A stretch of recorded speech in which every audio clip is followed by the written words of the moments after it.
কবিতাৰ শিৰোনাম তপত চেকা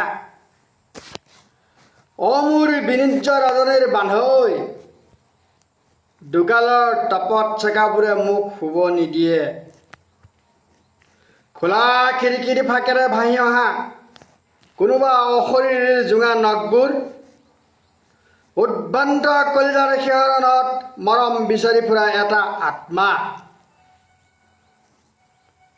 জেতুকাবিহীন দুখন হাতৰ ভংগীমাৰে ঠুকাঠুকি কিছুমান শব্দই দুৰ্বাৰ হেঁপাহত নীৰৱে সহিব বিচৰা বন্ধন।